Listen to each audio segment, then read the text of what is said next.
దేవుని కొరకు రోషం కలిగి నమ్మకమైన పరిచర్య జరిగించి అతజాటిగా తెలంగాణ వ్యక్తి అయినప్పటికీ ఆంధ్ర రాష్ట్రంలో రాజమండ్రికి సమీపంలో ఉన్నటువంటి మారంపూడి 4th పిల్లర్ దగ్గర ఆయన విగత జీవిగా పడినటువంటి ఆయన కొరకు క్రైస్తవ సంఘాలన్నీ ఉవ్వెత్తున ఉద్యమాన్ని చేపట్టాయి. చీఫ్ మినిస్టర్, హోమ్ మినిస్టర్ అందరూ స్పందించారు. ఆయన ఇంకా జస్టిస్ జరగలేదు, న్యాయం జరగలేదు.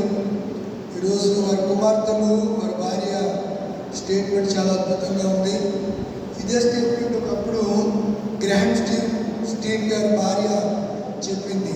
దారా సింగ్ అనే వ్యక్తి గ్రాహం స్టీన్ గారు ఆయన కొడుకైనటువంటి టిమోతి పిలుపుల్ని కార్లో పెట్టి పెట్రోల్ వేసి ఒరిస్సా దగ్గర రోడ్డు ప్రక్కన నిద్రిస్తున్నటువంటి వారిని లాక్ చేసుకుని, అది చలికాలం, నిద్రిస్తున్న వారిని పెట్రోల్ పోసి హిందూ మతోన్మాద సంఘ పరివార్ అయినటువంటి విశ్వ హిందూ పరిషత్ నాయకుడు దారా సింగ్ అనేవాడు కాల్చి చంపితే కోర్టులో స్టీవ్ గారి భార్య కూడా ఇదే చెప్పింది. వారిని క్షమించి వదిలిపెట్టినని ఈరోజు సిస్టర్ ప్రవీణ్ అన్న వారి సతీమణి సోదరి అదే మాట చెప్పడం చాలా గర్వించదగ్గ విషయం. క్రైస్తవులకి మనసు ఉండాలి.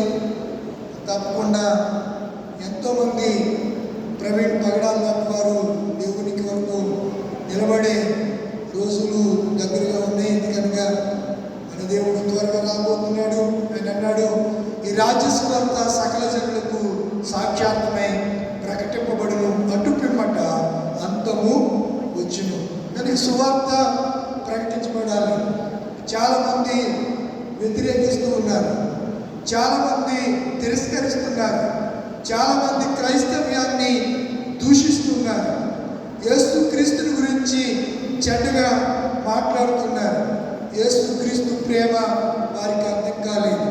యేసు తనను చంపుతున్న వారిని సైతము, తండ్రి మీరేమి చేయుచున్నారో మీరు ఎరుగరు కనుక వీరిని క్షమించమని చెప్పినటువంటి ప్రేమమూర్తి ఈ ప్రపంచ చరిత్రలో, వరల్డ్ హిస్టరీలో ఏ దేవుడు అనేబడివాడు కానీ, ఏ మహాత్ముడు అన్నబడివాడు కానీ, ఏ నాయకుడు కూడా ఇలా తను హింసిస్తున్నప్పుడు, తను బాధ పెడుతున్నప్పుడు మీరేం చేస్తున్నారో వీరికి తెలియదు, వీరిని క్షమించు అని అన్నటువంటి మహనీయుడు, సాక్షాత్తు సర్వశక్తిమంతుడు, మన ఆరాధిస్తున్న అత్యధికులు ఆరాధిస్తున్న ఆరాధకుడు, సిలువ వేయబడినటువంటి నజరుడైన యేసుక్రీస్తు అని నేను మీకు ఈ రాత్రి ప్రత్యేకంగా నొక్కి చెప్పగలుగుతున్నాను. అంటే క్రీస్తు ప్రేమ ఏమిటో నేను రుచి చూచాను. క్రీస్తు ప్రేమ ఏంటిదో ఈరోజు అన్ని కూడా, యేసు రాజా నీదు ప్రేమ నెంచతరము కాదయ్యా. కలువరి గిరిపై కలవరం ఏంటిదో, కలువరి గిరిపై కలవరం, ఆయన చాలా కలవరం పడినట్లుగాను, ఆయన గురించి మనుషులు కూడా కంగారు పడినట్లుగా, కలవరి పడినట్లుగా పరిశుద్ధ గ్రంథంలో మనము చూడగలుగుతుంటాం. ఇలాంటి ధ్యానాంశంలోనికి వెళ్ళబోతున్నాం. ఈ కలవరము ట్రబుల్డ్ అంటారు, వరి అని కూడా. తర్వాత కింగ్ జేమ్స్ వర్షన్లో ఈ మాటకు బిలోవ్డ్ రిమిటేషన్ అనే పదాన్ని వాడారు. కింగ్ జేమ్స్ వర్షన్లో ఒక్కొక్క ఇంగ్లీష్ డిక్షనరీలో కొన్ని పదాల మేళవింపు, రకరకాల అర్థాలతో వారు క్రోడీకరించినటువంటి పరిస్థితులు ఉంటాయి. ఈ మాటకు తెలుగులో అర్థాలు ఏమిటనగా, తొందరపడటం, ఆయాసపడటం, కలత చెందటం, బెంగగా ఉండటం, గాబరా, హైరాన్ అనే పదాలు తెలుగులో ఈ ఇంగ్లీష్ పదాలకి జోడించడం అనేది జరిగింది. కలవరం చాలాసార్లు హృదయమంతా కలవరంతో నిండిపోతూ ఉంటారు. పరిస్థితులను బట్టి కలవరపడేవారు ఉంటారు, రోగాలను బట్టి కలవరపడేవారు ఉంటారు, భర్తను బట్టి భార్య కలవరం, బిడ్డలు బట్టి తల్లిదండ్రులు కలవరం. ఈ కలవరాలు రకరకాలుగా సమాజంలో, సొసైటీలో మనుషులు కలవరం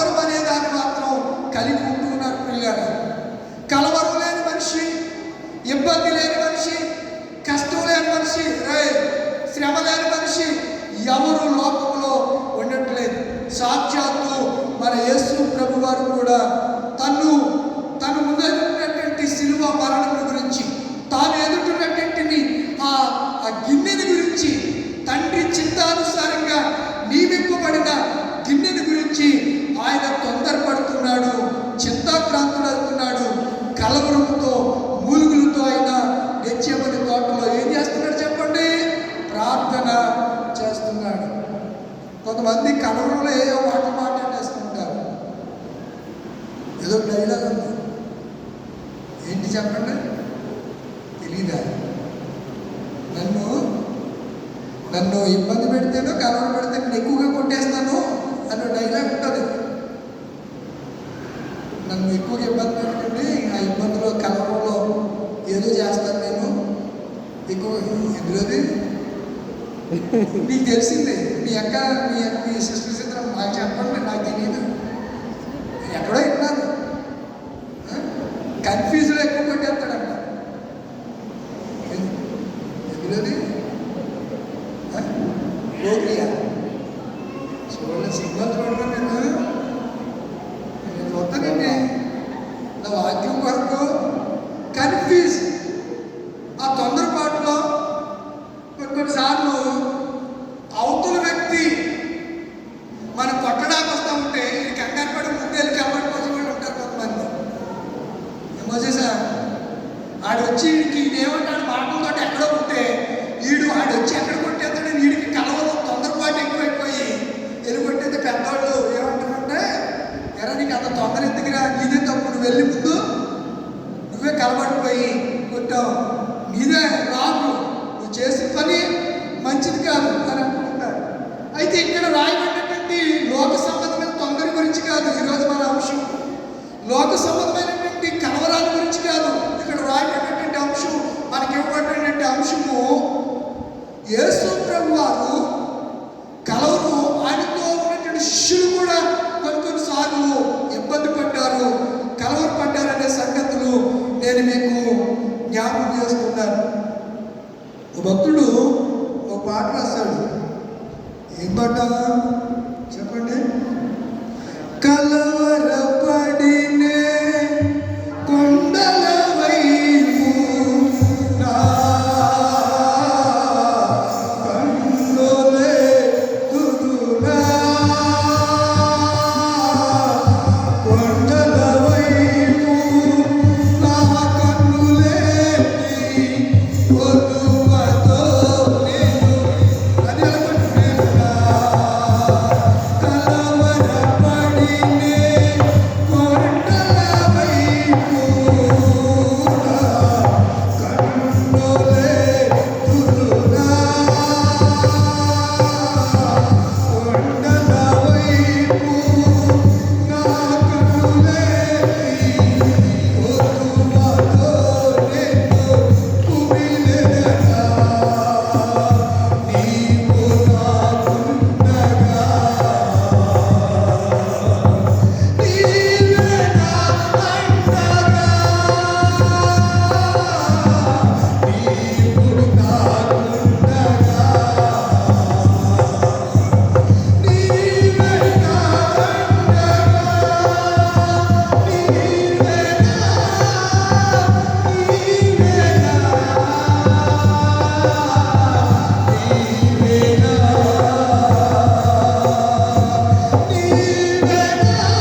యేసయ్య తన జీవిత యాత్రలో 33.5 సంవత్సరాల సేవా జీవితంలో 3.5 సంవత్సరాల శ్రమల కాలంలో ఆయన ఎవరి వైపు చూశాడు చెప్పండి?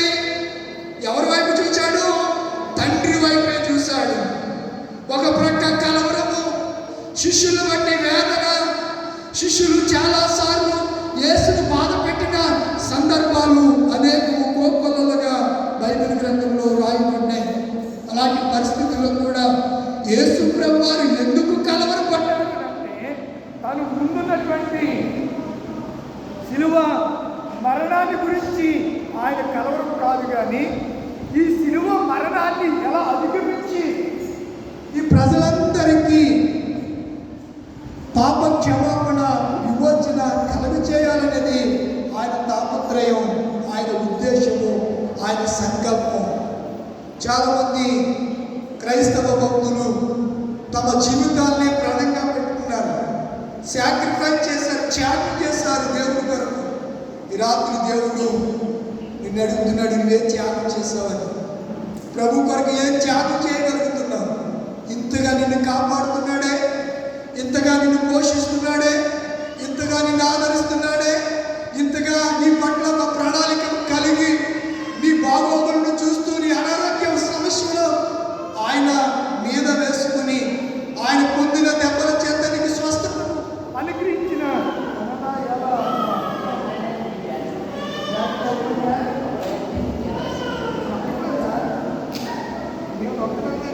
తెలుసు కదా నాకు మైక్ ఎలా వాడాలను. మైక్ వాడటంలో నాకన్నా గణతంత్రంలో నాకన్నా మగవాడు లేడనండి. మగవాడి కింద మైక్ మీద మైక్ ఇచ్చుకున్న మగవాడికి అందరి ముందున్న ఆడడానికి ఏం తెలియదు చెప్పండి? టైం తెలియదు. మీరు అద్దం మీద నిలబడితే ఇలా చూస్తారు జాగ్రత్తగా, ఎన్ని జాగ్రత్తగా చూసుకుంటారు. సారీ సరి కట్టుకున్నారా లేదు చూస్తారు, కుర్చీ బాగా వచ్చినాయో లేదు చూస్తారు, అన్నీ చూసుకుంటారు.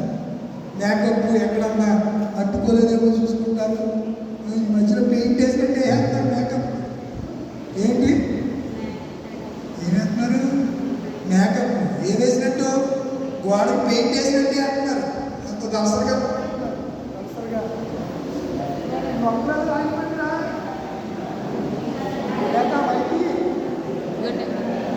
హలో బ్యాటరీలు వారంకోసారి కొత్త బ్యాటరీ పెట్టి సాక్షికి వెళ్తాం. మరి తప్పదు కదా, ఇది కూడా పని చేయండి. హలో హలో హలో హలో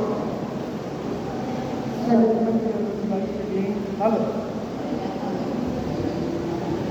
అయితే ఎక్కువ ఒకటి పైకి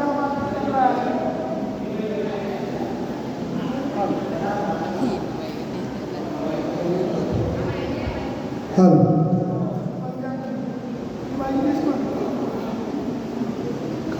మంచిది. ఎక్కడ ఆగిపోయా? మేకప్ దగ్గర ఆగిపోయా. ఈ మధ్యలో నేను పెళ్ళికి వెళ్ళాను. పెళ్ళికి వెళ్తే పెళ్లి కొడుకు వచ్చేసి కూర్చున్నాను, కానీ పెళ్లి కూతురు రావట్లేదు. గంట అయిపోయింది, గంటన్నర అయిపోయింది ఫాస్ట్లో. మేము కూడా కంగారు పడుతున్నాం, ఏంట్రా బాబు రాలేదంటే ఆమె మేకప్ వేసుకుంటే బ్యూటీ పార్లర్కి వెళ్ళిందంటే ఇంకా మేకప్ వేయలేదంట, అందుకని రాలేదంట. అది సంగతి. ఆవిడ ఆలస్యానికి కారణం ఏంటి?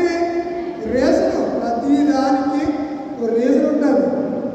ఆమె పెళ్లి చేసుకోవడానికి 10 గంటలు, కానీ పెళ్లి కార్డులో ఈ 10 గంటలకి నేను కానీ మాస్టర్ గారు కానీ పిలిచినప్పుడు రాకపోతే అసలు మన సంఘ పెద్దలు వర్షం చూడాలి, అందులోకి కొంచెం ఒకరొకరుగా వేసుకుంటారంటే వీళ్ళు.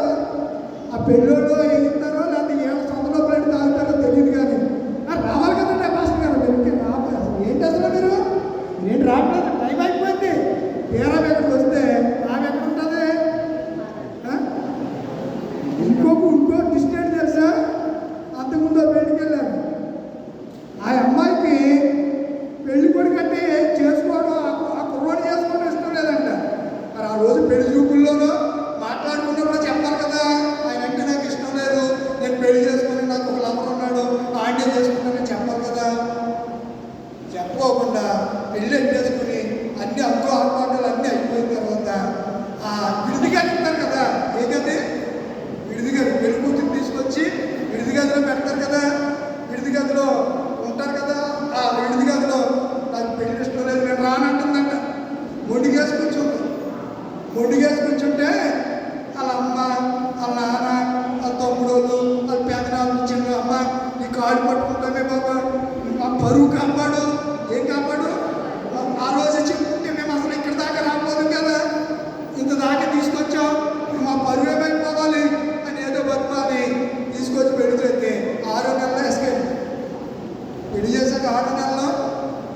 ఇలాంటి సంగతులు మరి ఆ ఇంట్లోకి ఎంత కలవరం చెప్పండి. ఆ సమయంలో పెళ్లి కూతురు పెళ్లి చేసుకుంటాక రానంటే తల్లిదండ్రుల హృదయాలు ఏముంటుంది? కలవరం ఉంటుందా? ఉండదా? ఎవరు తట్టుకోగలరండి ఆ సిచ్యువేషన్? ఎవరు పే చేయగలరు? ఎవరు దాన్ని అధిగమించగలరు? ఆ సమయంలో పక్క ఏమొచ్చేస్తే ఎందుకు దీన్ని ఇలాంటిది నా కడుపు పుట్టింది చంపేస్తే బాగుంది తండ్రి అలా అన్నీ అంటాడు. కావచ్చు తండ్రి అంటాడు, ఇంకొకటి చుట్టానికి లాగేస్తాడు, ఇంకొకటి తావడానికి వాయించేస్తాడు. రకరకాల ఒక సీన్ కాదు ఆ టైంలో. ఇవన్నీ కూడా కలవరంతో చేసేస్తారు. వారు చేయాలని కాదు, కలవరం తొందర ఆ ఇబ్బందికరమైన పరిస్థితిలో పరువు కాపాడుకోవడానికి పేతురు కూడా చేసింది అదే. ఏం చేయాలో అర్థం కాక గబగబా కత్తి తీసేసి ఒకడు నరికేయాడు. ఆ నరికేసినాడు. తర్వాత పేతుడిని అంటాడు, నువ్వు కూడా ఆ రోజు నా చెవులు నరికినాడు, నువ్వు కాదంటాను అంటాడు. ఎవరు? ఆ మలుకనేవాడు. వాడు మళ్ళీ మనకి ఎక్కడ ప్రత్యక్షం అవుతాడంటే ప్రధాన యాజకుడు దోషం కదా. వాడు ఎక్కడ ప్రత్యక్షమయ్యాడు? అపోస్తల కార్యక్రమం ఈరోజు చదువుకున్న వాక్యంలోనే ప్రత్యక్షం అవుతాడు. చూడండి, అంటే అక్కడ పేరు మెన్షన్ చేయలేదు. అపోస్తల కార్యములు 4వ అధ్యాయము. వారు ప్రజలతో మాట్లాడుచుండగా యాజకులను, దేవాలయ అధిపతులను, సద్దూకైలను వారు ప్రజలకు బోధించుటయు యేసును బట్టి మృతుల్లో నుండి పునరుద్ధానము కలుగునని ప్రకటించి చూచి వీళ్ళకేం పోయే కలవరం పడ్డాకే వాళ్ళు ఏం చెప్తున్నారంట? యేసుని గురించి బోధించుచు యేసుని బట్టి మృతులు పునరుద్ధానము కలుగునని ప్రకటించడం చూసి కలవర పడ్డారంట. మరునాడు 5వ వచనం, వారి అధికారులు, పెద్దలను, శాస్త్రులు యెరూషలేముకు ప్రధాన యాజకుడైన అన్నాయు. ఈ అన్న దాసుడై మలుకు అనేవాడు. అర్థమవుతుందా? ఈ అన్న దాసుడే ఎవరు? మలుకు అనేవాడు. వాడు కూడా పంపారండి. ఎవరు? ప్రధాన యాజకులు పెద్దలు కూడా వచ్చారు ఆ గెచ్చమని తోటలోకి. వాళ్ళతో వీడొస్తే ఆ శుభ్రంగా సైనికుడి మీద తలబడటం అనేసి ఎవరి మీద తలబడ్డాడు? పేతురు గారు. ఎదుర్కోండి, ఎవరి మీద తలబడ్డాడు చెప్పండి? అయ్యా ఆ దాసుని మీద. ప్రధాన యాజకుని దాసుని కొట్టి అతని చెవి తెగ నరికాను. ఏం చేయాలో అర్థం కాలేదు. యేసు ప్రభు వారికి మీదకి వారు దుమ్మిగా వచ్చేసరికి, వారు మంత్రోతులు, రాణివారు, రోమ సైనికులు వాళ్ళందరూ వచ్చేసరికి పేతురు హృదయంలో తొందరపాటు ఎక్కువైపోయింది. కలవరంలో ఏం చేశాడు? అతని దగ్గర ఉన్న వెప్పను తీయటం, నరకటం కూడా. అది గురి తప్పేసి దీనికి నరకటం కూడా ఏమీ లేదు. ఆడెవడో మిర్యాలగూడలో ప్రణయంలో వేసేసాడు. ఎగ్జామింగ్ అమృత భర్తని ఆ CCTV ఫుటేజ్లో ఏర్పాటు కాదు. ఆడు కొబ్బరి బండాలు నరికి కత్తిని తీసుకెళ్ళి మెడ మీద ఒక్క ఏట వేసాడు అంతే. ఏక ఇక్కడ తెచ్చి కింద పడి చనిపోయాడు. అంటే మన అయ్యగారికి కత్తి వాడటం అలవాటు లేదు. ఎవరికి? లేకపోతే చెవులది నరుగుతాడు, పేక నరుగుతాడు కదా పేతురు. అర్థమవుతుందా మీకు? అంటే కలవరంలో అతడు నరకాలని కూడా కాదు. అతని కలవరంలో తొందరపాటులో అతడు ఏం చేస్తున్నాడో తెలియకుండానే ఆ పనిని చేస్తే పేతుర్ని వారించాడు యేసయ్య. నా ప్రభువారు వారించి అంటాడు, పేతురు నీ కత్తిని వరలో పెట్టు అని చెప్పినటువంటి మాటలు మనం చూస్తున్నాం. కనుక ఈ దుమ్మిగా ఇలా ఈ ప్రసంగం చేసింది కూడా ఎవరు?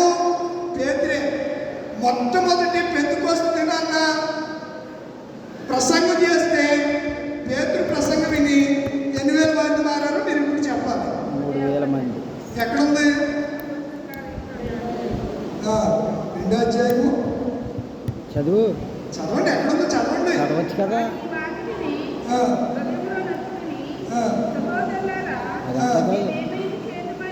మేమేమి చేద్దామని పేతురు మీరు మారు మనసు పొంది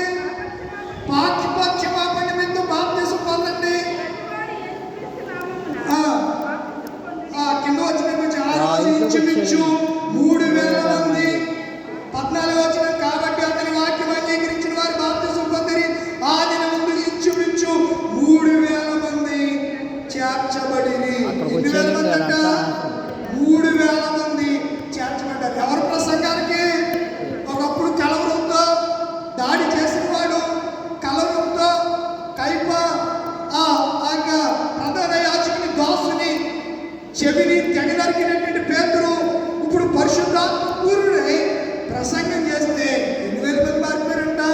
5,000 మంది. తర్వాత 8,000 మంది మారారు. 4వ అధ్యాయంలో 8,000 మంది మారారు. చెప్పండి. 4వ వచనం, వాక్యము విని వారిలో అనేకులు నమ్మిరి, వారిలో పురుషుల సంఖ్య ఇంచుమించు 5,000 ఆయన.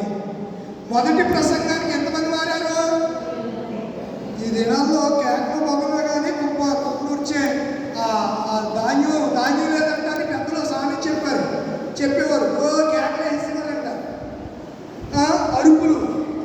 కానీ ఏముండే కాదు, విత్తనాలు ఉండేవి కాదు, గింజలు ఉండేవి కదంట. అలాంటి పరిస్థితుల్లో నేటి దినాల్లో కూడా అంత మోడర్న్ అయిపోయింది. అంత హంబింగ్ ఏమీ లేదు, మసిపూసి మారేడుగాయ చేస్తున్నటువంటి పరిస్థితులు ఉన్నాయి. కానీ మొదటి శతాబ్ద కాలంలో ఒకప్పుడు కలవరంతో ఉన్నటువంటి పేతురు, తరువాత పరిశుద్ధాత్మ పూర్ణైనటువంటి పేతురుని మనం చూస్తున్నాం. ఒక కోణంలో ఒకప్పుడు పేతురు ఎలాంటి వాడు చెప్పండి?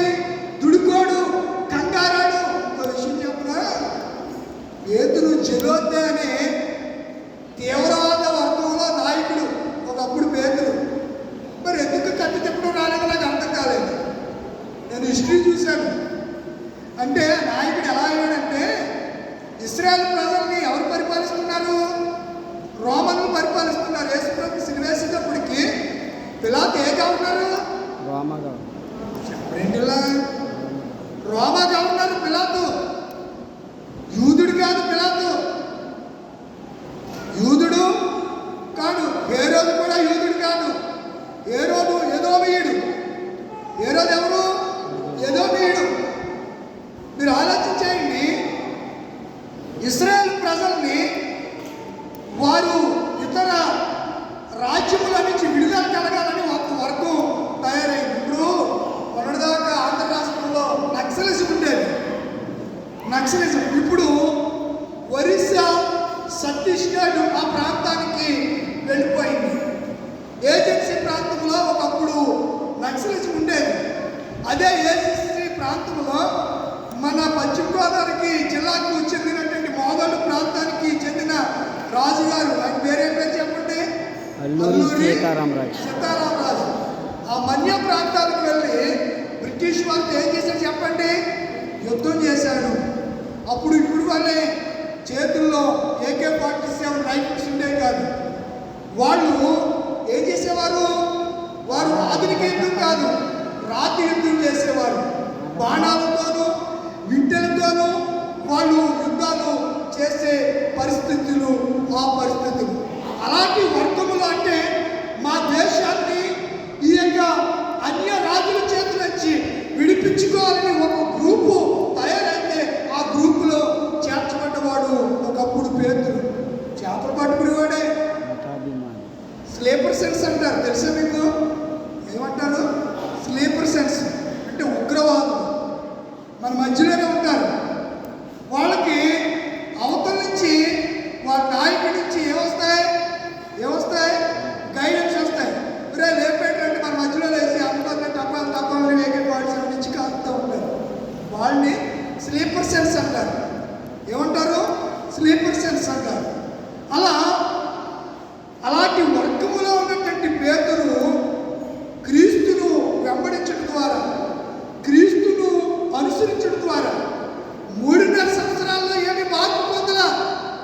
అందుచేతనే పేతురు యేసయ్య ఎవరో నాకు తెలియదని కూడా ఏమన్నాడు? ఒక చిన్న దాని దగ్గర నేను యేసుతో ఉన్నవాడిని చెప్పగలిగాడా? ఒక చిన్నదానాన్ని అంటున్న మాట ఏంటి? నాకు నేను ఆయనతో లేదు, ఒట్టు అని ఒట్లు పెట్టుకుంటున్నాడు. శపించుకునేటువంటి పేతురు పరిశుద్ధాత్మ పూర్ణైన తర్వాత అదే యాజకుల దగ్గర, ప్రధాన యాజకుల దగ్గర ధైర్యంగా మాట్లాడితే ఏమైంది చెప్పండి? వాళ్ళని చూసి ఒకప్పుడు ఎవరిని చూస్తే కలవరపడ్డాడు పేతురు. ఇప్పుడు పేతురుని చూసి వాళ్ళు కలవరపడుతున్నారు. ఎవరు?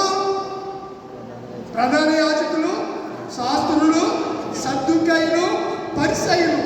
ఎవరు బోధకి కలవరపడుతున్నారు?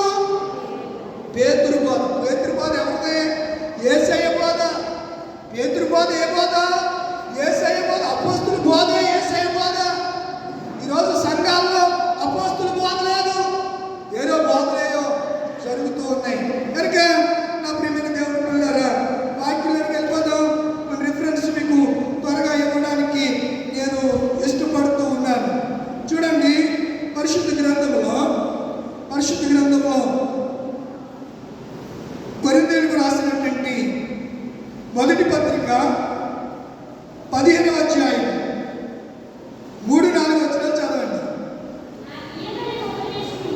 నాకు ఇయ్యబడిన ఉపదేశము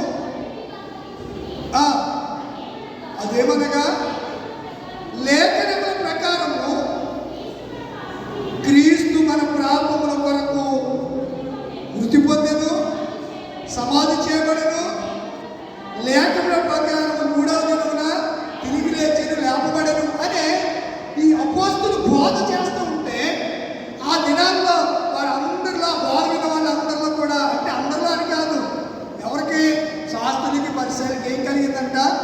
కలవరం కలిగింది. నిజమే ప్రియులారా, చాలాసార్లు యేసుని సమాజం ఇంకా రక్షకుడిగా అంగీకరించట్లేదు. నామకార్థ క్రైస్తవులు చాలామంది యేసు క్రీస్తును రక్షకుడిగా అంగీకరించలేనటువంటి పరిస్థితులు మనం చూస్తూ ఉంటాం. యేసు ప్రభు ఒక దినాన్న పట్టణానికి వస్తూ ఉంటే పట్టణం అంతా కలవరపడిపోయిందంట. ఏ పట్టణం అది చెప్పాలి? పట్టణం అంతా కలవరపడింది అని ఉంది బైబిల్లో. ఏ పట్టణం కలవరపడిందో చెప్తాను, ఎందుకు తెల్లమొక్కలేసి ఏమీ తెలియనట్టు చూస్తారంటే. మత్తయి సువార్త 21:10 వచనం. టైం అవుతుంది, త్వరగా చదవాలి. మత్తయి సువార్త 21వ అధ్యాయం 10వ వచనం. ఈయన ఎవరు అని చెప్తారు?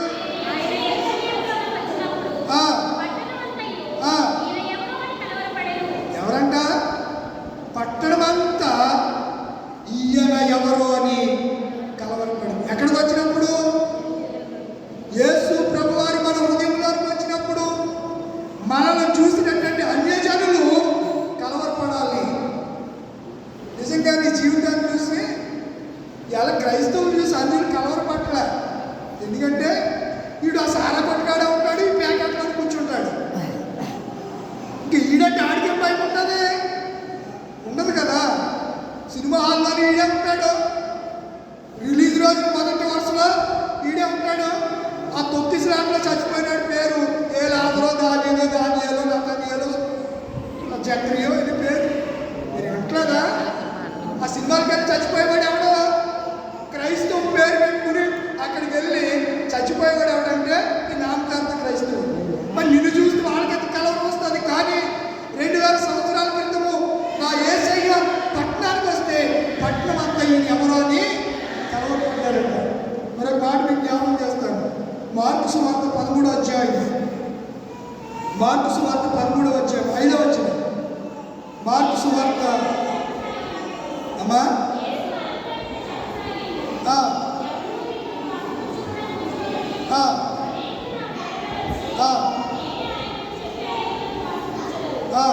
ఏడవ వచ్చిన దాకా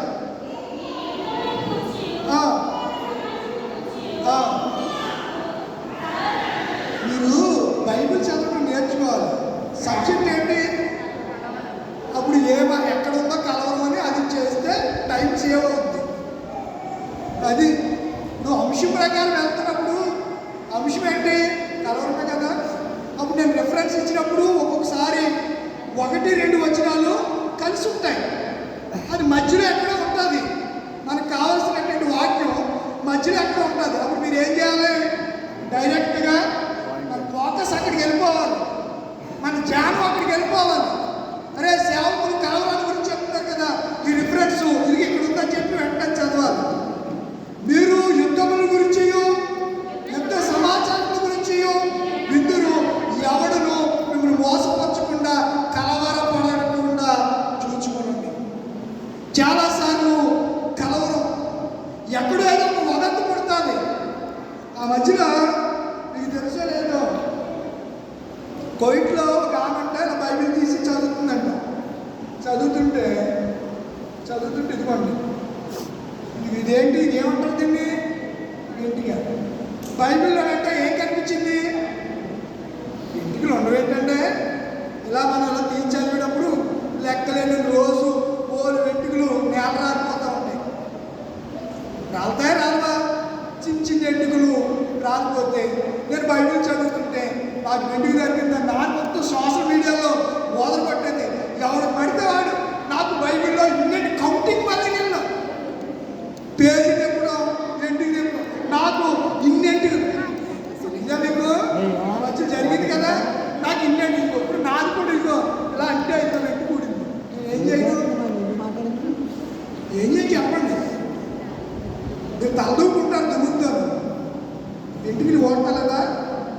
ఈ వెంట్రుకలు బైబిల్లో ఉంటే దీనికి అంత ఏ సోచమే ఉండదు.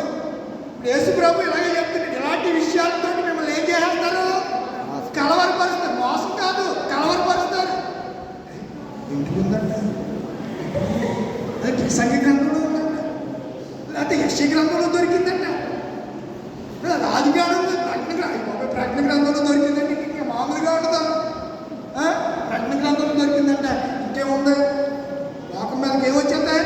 తెగుళ్ళు వచ్చేద్దాయంట, లేకపోతే యుద్ధాలు వచ్చేస్తాయంట.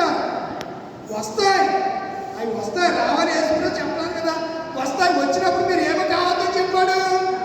అది రావని వేసే చెప్పాడు మీకు. బైబిల్ అలా రాయబడి ఉందా? లేదే. వస్తాయి కానీ మీరు కలవరపడకండి అని ఆయన చెప్పినట్టుగా పరిశుద్ధ గ్రంథంలో మనం చూడగలుగుతూ ఉన్నాం. మరొక మాట మీకు జ్ఞాపకం చేస్తాను. చూడండి, యేసయ్య ఆత్మలో కలవరపడ్డాడంట. ఒక రిఫరెన్స్ చెప్పి ముగిస్తాను.